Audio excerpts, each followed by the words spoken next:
Θέλαμε να μας πείτε ποιο είναι το βασικό στοιχείο που η Νέα Δημοκρατία ζητάει να είναι πρώτο κόμμα, να έχει διερευνητική εντολή για να μπορέσει να κυβερνήσει τον τόπο, γιατί το ζητούμενο είναι η διακυβέρνηση του τόπου, έτσι δεν είναι, σύμφωνα με τις εξαγγελίες του Αντώνη του Σαμαρά.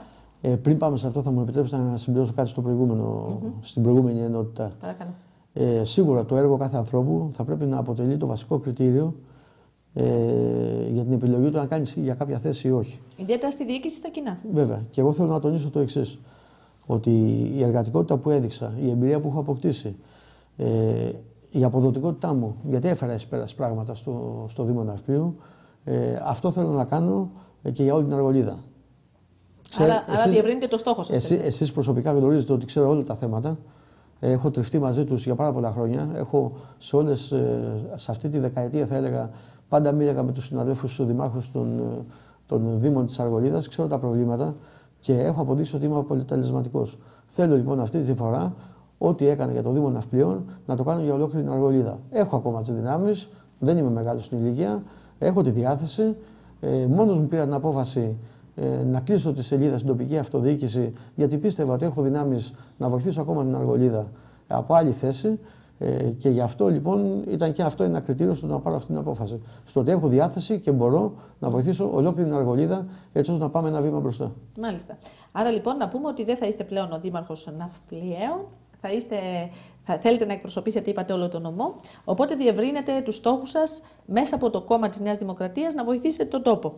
Πιστεύετε ότι θα υπάρξουν μεγάλα ποσοστά για τα μεγάλα κόμματα, τα παλιά μεγάλα κόμματα, Νέα Δημοκρατία, Πασόκ, ή τελικά η ψήφος θα διασπαθιστεί και στα μικρότερα κόμματα? Κοιτάξτε, είναι γεγονός ότι μέχρι αυτή τη στιγμή που μιλάμε υπάρχει μια απογοήτευση από τον κόσμο και εγώ θα επικεντρωθώ στον κόσμο της Νέας Δημοκρατίας. Μεγάλο ποσοστό ψηφοφόρων, παραδοσιακών ψηφοφόρων, είναι απογοητευμένοι. Πολλοί είναι και θυμωμένοι από το κόμμα της. Δεν είναι απλώς απογοητευμένοι, έχουν θυμό και οργή. Είναι γεγονός. Εγώ αυτό που λέω σε κάθε γωνιά που βρίσκομαι της Αργολίδας αυτές τις μέρες, λέω ότι ο θυμός δεν έβγαλε ποτέ πουθενά. Και η αντίδρασή μας ενθερμώ. Πιστεύω λοιπόν ότι θα πρέπει να πάνε στις κάλπες, να πάει όλος ο κόσμος στις κάλπες, να ψηφίσει αυτό που θεωρεί ότι είναι το καλύτερο δυνατόν για τον τόπο του, αυτό που του δίνει, που έχει ένα ειδικό βάρος και του δίνει την αίσθηση ότι θα μπορέσει να παλέψει την πολύ δύσκολη κατάσταση στην οποία βρισκόμαστε, και ιδιαίτερα σε ό,τι αφορά τη Νέα Δημοκρατία. Πιστεύω ότι είναι η μοναδική δύναμη, το μοναδικό κόμμα αυτή τη στιγμή το οποίο είναι συγκροτημένο, έχει ένα στελεχειακό υλικό πάρα πολύ ικανό και άξιο. Ο πρόεδρος μας, ο Αντώνης Σαμαράς, από ό,τι βλέπετε για το ψηφοδέλτια, προσπαθεί να βάλει νέους ανθρώπους με εμπειρία στη δημόσια διοίκηση, από την τοπική αυτοδιοίκηση όπως είμαι εγώ, οι οποίοι έχουν δουλέψει, έχουν βγάλει έργο, έχουν αποδώσει στους πολίτες τους, έτσι ώστε αυτό να το κάνουμε και από την κεντρική διοίκηση.